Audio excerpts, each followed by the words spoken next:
ॐ अज्ञानतिमिरन्धस्य ज्ञानाञ्जनशलाखया चक्षुरुन्मिलितं येन तस्मै श्रीगुरवे नमः। श्रीचैतन्यमनोभीष्टं स्थापितं येन भूतले स्वयं रूपः कदा मह्यं ददाति स्वपदान्तिकम्।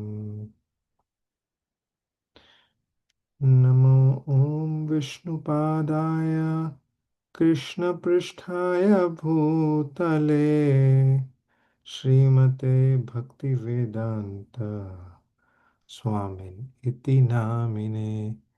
नमस्ते सरस्वती देवे गौरवाणी प्रचारिणे निर्विशेषा शून्यवादी पाश्चात्यदेशतारिणे। जय जय श्री कृष्ण चैतन्य प्रभु नित्यानंदा श्री अद्वैत गदाधार श्रीवासादि गौर भक्त वृंद। हरे कृष्णा हरे कृष्णा कृष्णा कृष्णा हरे हरे हरे राम राम राम हरे हरे। मुखं करोति वाचालं पङ्गुं लङ्घयते गिरिं यत्कृपा तमहं वन्दे श्रीगुरुं दीनतारणं परमानन्दमाधवं श्रीचैतन्येश्वरं हरि ओं तत्सत्।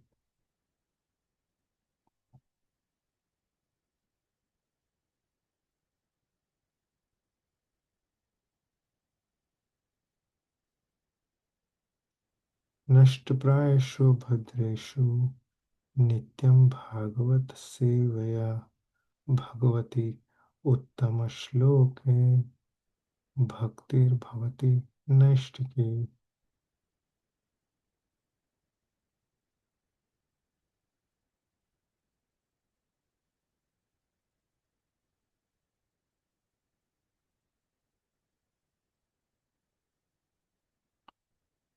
Hare Krishna. I hope everyone is doing well. Mm, I sincerely apologize for the delay. Sorry you have to wait. So let's get started. I hope, does anyone remember what we discussed upon in last week? You want to have a quick 1 or 2 minutes reflection on if you remember anything?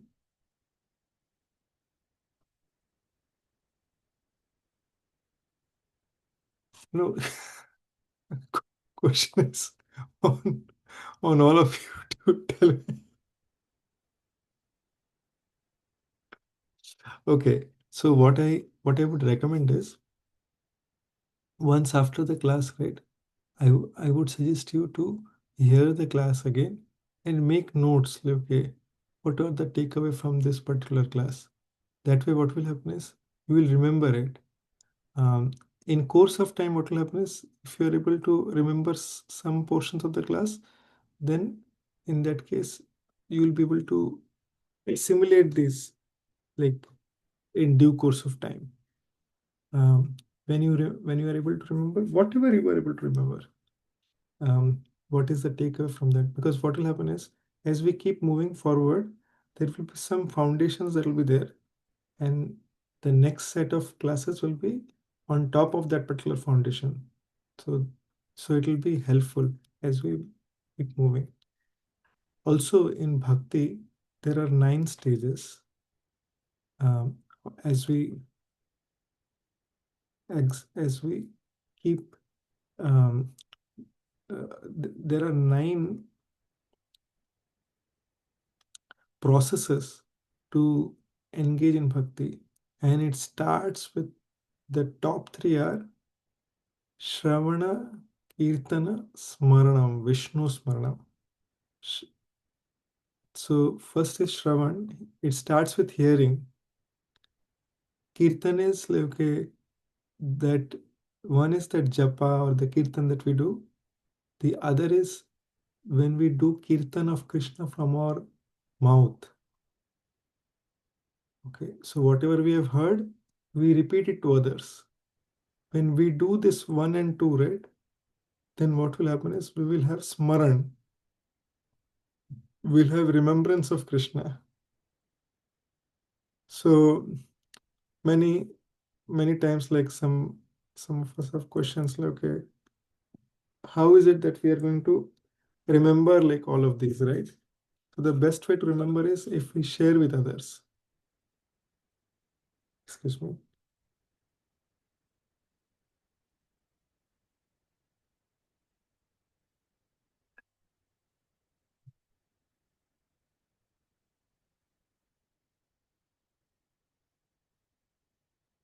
So when we when we are able to when we share with others, right? During that time, like we through that like we get realizations also. So sometimes like okay, it may so happen that okay, array, what will I share? Right? Some question might come. What will I share? I don't know much like that. So never think like that.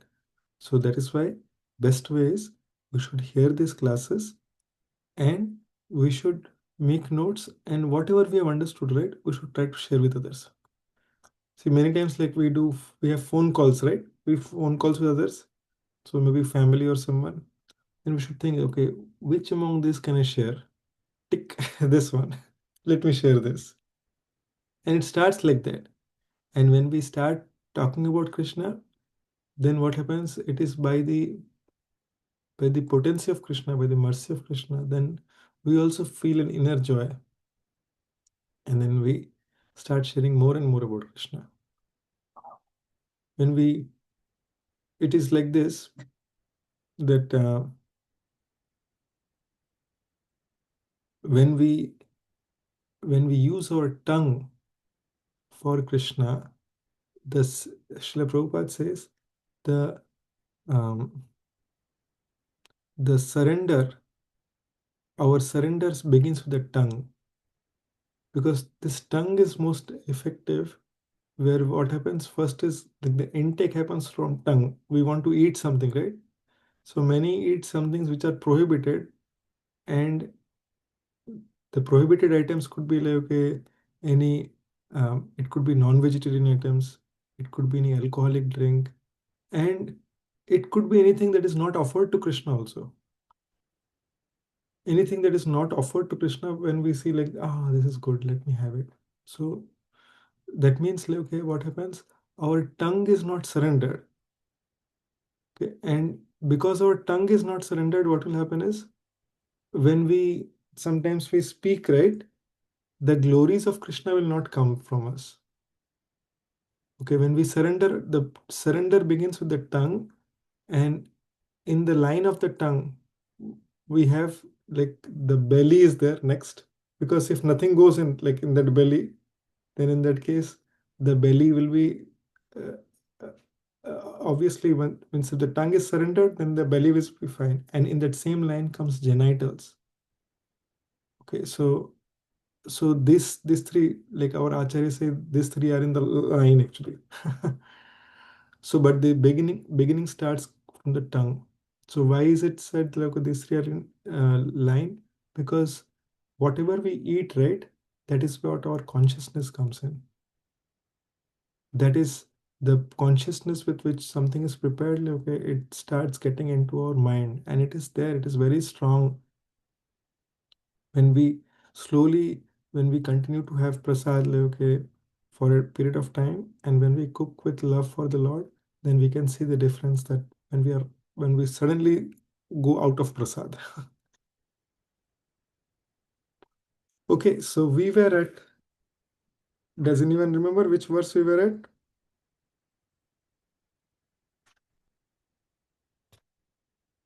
No,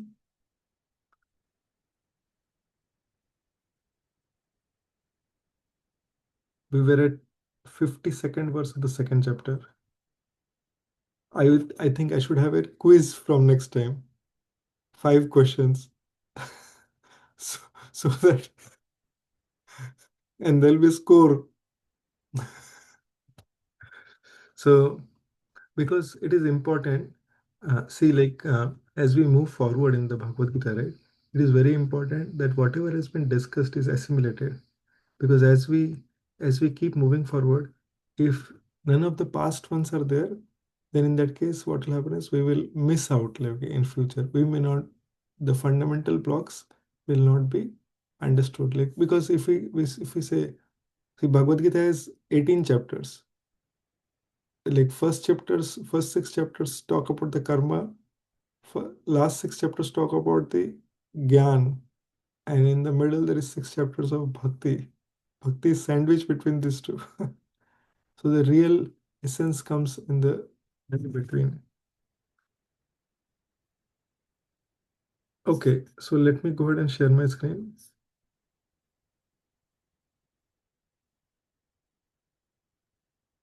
This is the 52nd verse of Bhagavad Gita. So last week we talked about the 51st verse, that how one can get free from the results of work in the material world, how one can become free from the cycle of birth and death, and in a state beyond all the miseries. So from there, Krishna is speaking, 52nd verse. Yada te moha kalilam buddhi vyati tarishyati tada gantasi nirvedam shrota vyasya shrutasya cha. Translation and purport are by our beloved founder Acharya Abhay Charananda Srila Bhakti Vedanta Swami Srila Prabhupada ki jai. Let us take our blessings from Srila Prabhupada to understand this. So translation is like this. It goes like this. Krishna is telling Arjuna, when your intelligence has passed out of the dense forest of delusion, you shall become indifferent to all that has been heard and all that is to be heard. Okay. So prior to this, Krishna is telling Arjuna that, okay, that by engaging in devotional service, great sages or devotees, they free themselves from the results of work in the material world. That way they become free from the cycle of birth and death, and they go back to the state beyond all miseries. That means they go back to Godhead. And then Krishna is saying in this particular verse, when your intelligence has passed out of the dense forest of delusion, you shall become indifferent to all that has been heard and all that is to be heard. So let's see what Srila Prabhupada says in purport. Srila Prabhupada is saying, there are many good examples in the lives of the great devotees of the Lord, of those who became indifferent to the rituals of the Vedas simply by devotional service to the Lord.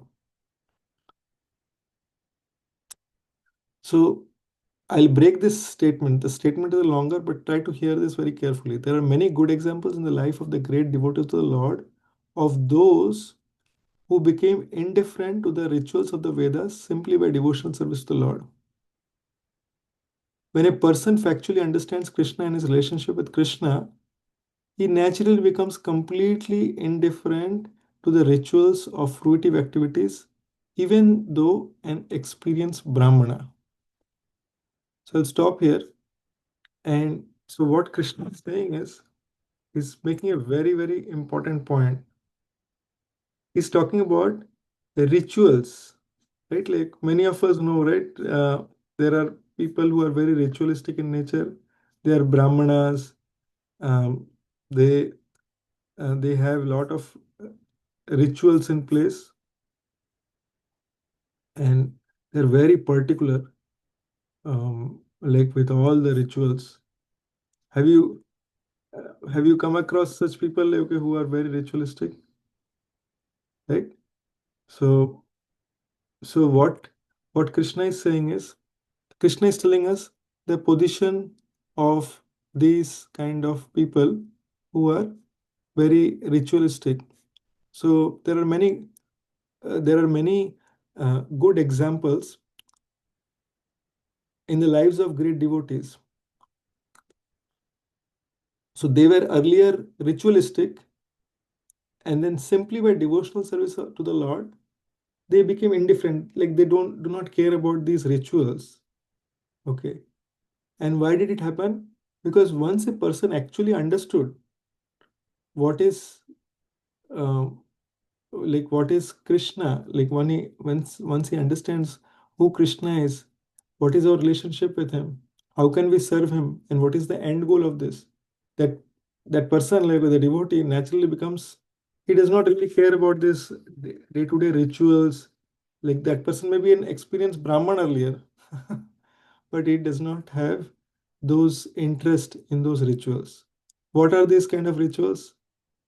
You have seen like Indra Puja, uh, like in many people they do fire sacrifices, Ganesh, Ganesh Puja, right?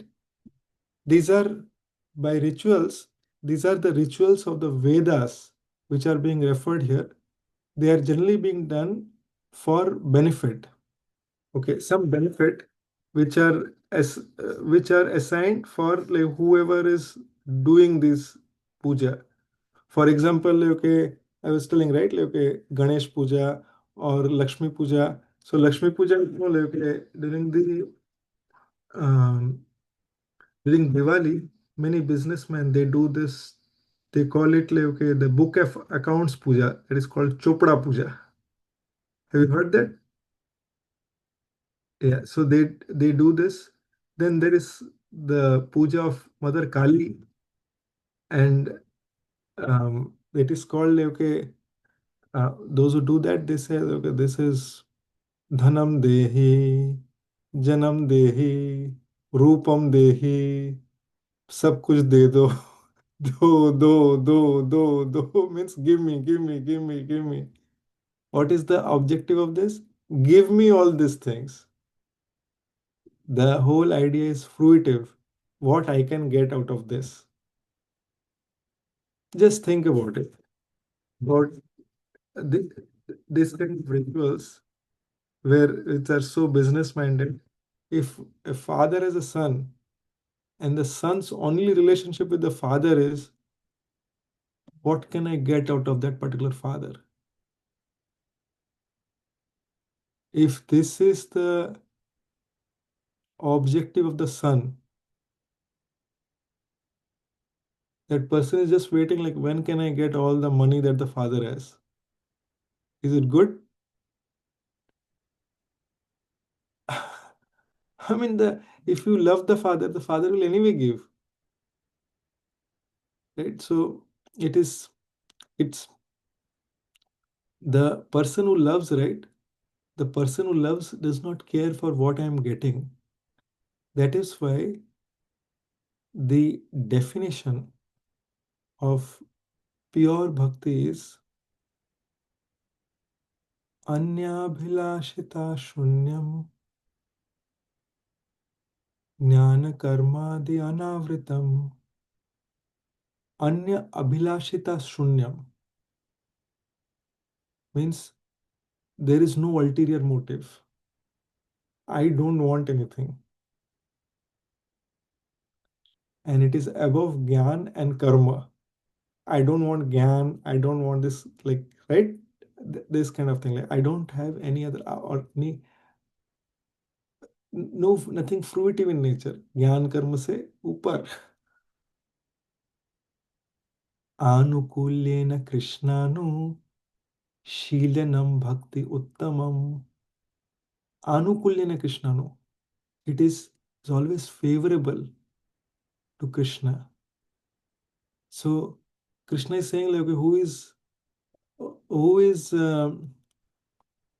Krishna is instructing in Bhagavad Gita, Manmana bhava mad bhakto, give your mind to me, always think of me, become my devotee. So if you think, always think of me, arre, that Kamsa is there, right? All the time is to think of Krishna only. How will I kill him? How will I kill him? How will I kill him? But it is said here, definition of pure bhakti is anukulyena krishnanu That means it has to be favorable to Krishna, not like Kamsara, okay, how when I'll kill him. That is not bhakti. It is not favorable. So we have to think of Krishna in a favorable way on how we can render service. Srila Prabhupada would always say, don't try to see Krishna. Try to serve Krishna in such a way that Krishna is pleased to see you. So, if you see last week in our class, at the very end, we touched upon this point. Duryodhan, Ravan, Kamsa, they all had darshan of Krishna. In the temple, we go, right? Ding ding, we have darshan of Krishna. But if we are not rendering service, okay, this is the thing, this is the point we have to think. If we are not rendering service to Krishna in a way that it pleases Krishna, then what will happen? We will make progress, but then we will not make that much progress. How many of you really want to make quick progress? We want to be dear to Krishna. We want to love Krishna with all our heart. We want to put completely okay our heart in Krishna. This what is important is this just day before yesterday, my spiritual master, he was here. His Holiness Radhanath Swami Maharaj, and Maharaj was saying that Krishna at the end of Bhagavad Gita, he says that Sarva Dharma Parityaja Mam Ekam Sharanam Vraja. He tells, surrender unto me. But if you see in this material world, no matter who we are all bound to suffer. Okay, and in that way, this material world is such, it puts everyone through this suffering. Every one of us have choices, right? Like we have choices of what gives us pleasure. But bhakti is all about, it says, Atendriyo pritivancha tare kohe kam, Krishnendriyo pritivancha dhore prema nam. If we are doing things for our pleasure, if we are doing things for our, we do things for our pleasure, right? Do we do things that are not for our pleasure? What do we do? Anyone wants to say we do things for our pleasure? We don't do things for our pleasure. We do for our pleasure. We do for our pleasure, right? Other two, what do you say? Our pleasure. Yeah, Prabhu, our pleasure. So whatever we do for our pleasure, that is called lust, kam vasna, hari bol. And whatever we do for Krishna's pleasure, that is called prem, love, genuine love. Love means unconditional. It's not that, okay, Hare Krishna, I did so much for you. See, I started my bhakti. Look at this mala. Daily 16 mala. For 1 year I did. And now let's see what happened. I don't even have a job also. Hare, my leg got fractured. After doing it for 5 years, like what am I getting? This is my condition. It's not like that. It is just visualize. It is just like the in this material world, the closest love, although it is in the material world, the closest thing that is associated with the spiritual world is the love of a mother to a child, to a newborn child. The newborn child, the mother just takes care. Is the mother expecting, or the child cries, the baby is just born. Mother will come and say, will you take care of me? Now, in the middle of the night, I'm taking care of you. Will you take care of you? Now, see, I'm feeding you. Is the mother really? And then, no. At that point of time, the mother is not really concerned about that. The mother is spending sleepless nights to take care of the child. Now, over a period of time, there is attachment and like, okay, things take a different shape because it is material world. Okay. But in that state, like the mother is completely selfless in giving like all the attention to the child, right? Agreed? Completely. So this is the nature of love, unconditional in nature. We have to see, if we want to genuinely make progress, then at every day, in every moment, we should think, what are the activities that we are doing for the pleasure of Krishna? How are we pleasing Krishna? Are we pleasing Krishna? And how can we know that? Number one is if we are following the instructions of Bhagavad Gita. Number two is if we are taking, if we are associating with someone who is following this in their life, and if we follow the instructions of Prabhupada coming through them, because sometimes we can hear from Prabhupada, or we can hear from them who is following Prabhupada that way. That way, if we are always saying that, okay, how can we find this? If we are, let's say, if we're going for work, if we think that, okay, Krishna, I'm doing this work for you, and I want to please you by doing this work. Krishna, I'm trying to get up early in the morning because this pleases you. Srila Prabhupada has said, get up early in the morning, right? Then I am trying to take bath in the morning because Krishna, this is what I have heard, that we should take bath in the Brahma Murta. Krishna, I'm trying to chant these rounds very sincerely because I know that this pleases you. And you are not different from the name. I want to please you. Krishna, I'm trying to offer this bhoga so that I can, so that you have it first before I can have it. I want to please you. Please give me genuine, pure devotion in my heart.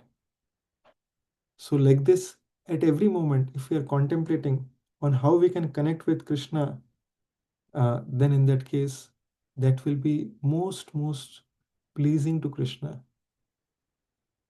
At every point, if you think like someone is constantly remembering you, and Krishna is just like that. One example that comes to my mind is, see, I mean, if there are two kids that the mother has, one of them is 9 year old and one of them is 1 year old. Okay, now all of you hear this carefully. If one child, when the mother goes to the grocery, right? So 1 year or 2 year old, okay. So so when the mother goes to the grocery, the 9 or 10 year old is walking here, like, okay, just running here. But the 2 year old, what this 2 year old will do? Will latch on to the mother. Okay. And then like, okay, as soon as the 2 year old doesn't find the mother, what will happen? And the mother will, no, no, no, this is here. And then from here crying, right? This side crying, that side crying. So the what the mother will do is pick up and put that baby in the grocery cart, right in the front. And then as soon as the kid doesn't see the mother, so the mother immediately comes there.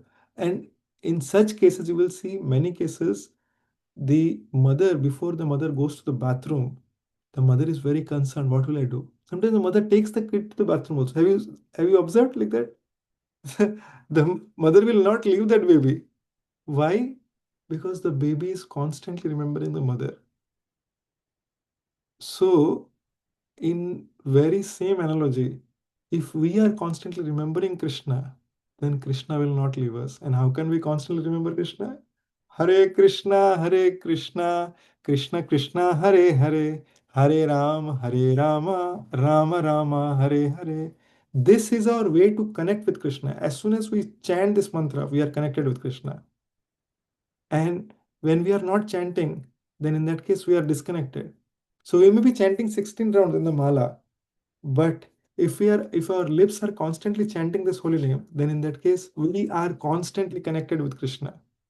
And what is happening is, we we told this last week that, okay, that there is this uh, there is this verse, um, Om apavitra pavitrava sarvavastam gatopiva yat smarit pundrikakshamsa bhaябhyantara suchi.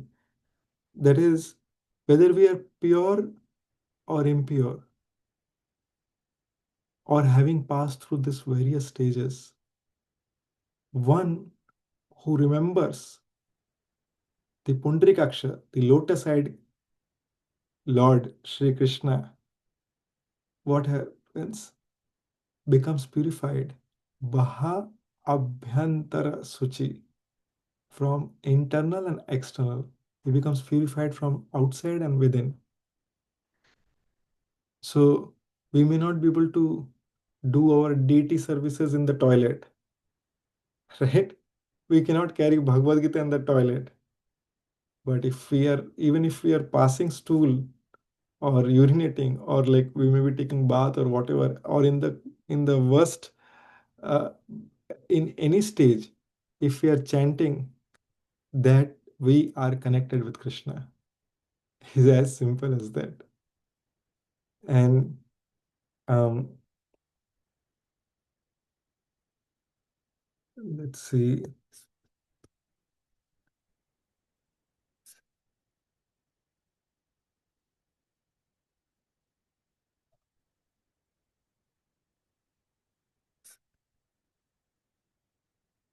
Mm.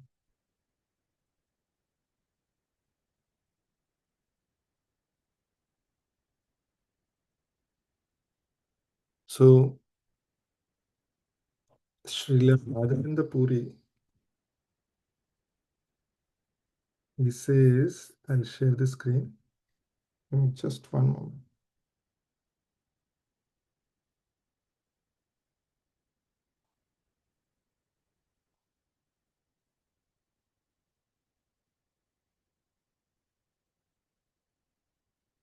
Srila Madhavendra Puri, a great devotee and acharya in the line of devotees, he says, Sandhya Vandana Bhadramastu Bhavato Bho Snana Tubhyam Namo Bho Deva Pitarascha Tarpana Vidhau Naham Shama Shamyatam Yatra Kwapi Nishadya Yadava Kulottam Shreya Kamshadvisha Smaram Smaram Agham Harami Tad Alam Manyakim Anyena Me. So Srila Madhavendra Puri is a great devotee. He says that, oh, my prayers 3 times a day. Many do this Sandhya Vandan, right? You must have heard about that. Or Meksham Prabhu knows it. Correct, Meksham Prabhu? Then, then, oh, my prayers 3 times a day. All glories to you. Oh, bathing, I offer my obeisances to you. I am doing my pranam to you. Okay. Oh, demigods, oh, forefathers, okay, Pitru, then Deva, please excuse me for my inability to offer you my respects.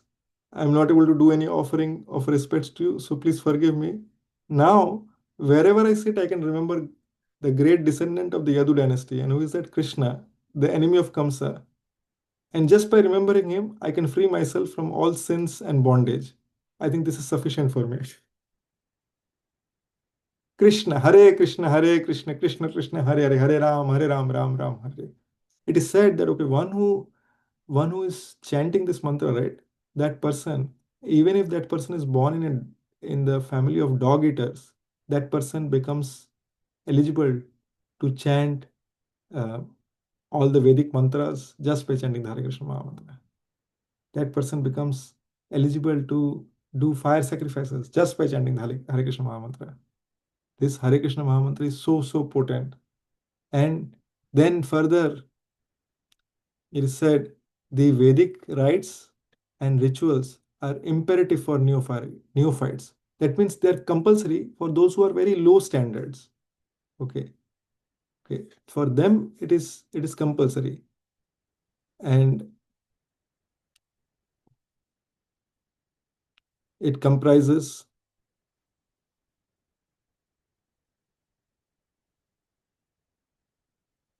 so comprehending all kinds of prayer 3 times a day.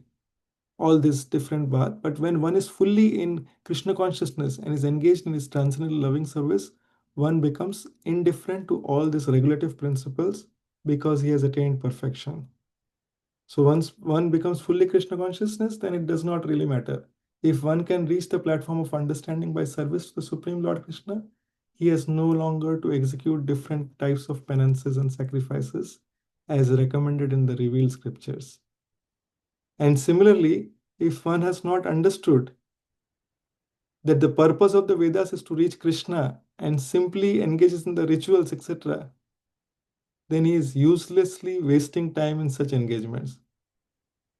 That means if one is studying the Vedas, but he does not know that, okay, ultimately it is Krishna that, okay, it is that where we have to reach, then he is doing all the rituals, but Shram Evahi Kevalam, there is no use. He is wasting all his time. Persons in Krishna consciousness transcend the limit of Shabda Brahma or the range of the Vedas and Upanishads. So once one who are into Krishna consciousness, they are above the level of those people who are just doing the basic rituals from the Vedas or are doing the study of the Upanishads. Gita Upanishad is the highest Upanishad which has the essence of all Vedas. And in the introduction to Bhagavad Gita, Srila Prabhupada says that by reading this Bhagavad Gita, by studying this Bhagavad Gita, one gets all that is there in the essence of the Vedas, but he also gets many things which are not there over there. That is the Bhagavad Gita. And we'll conclude here. If there are any questions, then we will continue that. I have to stop here. I have a hard stop here. So we'll conclude here. If there are any questions that or comments that you have, you can post it in the group and then we'll have a discussion of that in our next session. Okay. Any quick question or comments that you have? Just maybe 30 seconds. Okay, fine. No question, Prabhuji. No Thank you, question. Prabhuji. Thank you. Correct. Hare Krishna. So the takeaway is that we'll not be ritualistic, but we'll try to be spiritualistic, and we'll try to apply everything in the spirit of devotion. Okay? Hare Krishna. Hare Then Krishna, bro. Prabhupada ki jai, Srimad Bhagavad Gita ki jai. Nitai Gaur Premanandi. Hare Krishna. Hare Krishna. Hare Krishna. Krishna Krishna. Hare Hare. Hare Ram. Hare Ram. Hare Hare. Puram Koti Bhaktivinoda ki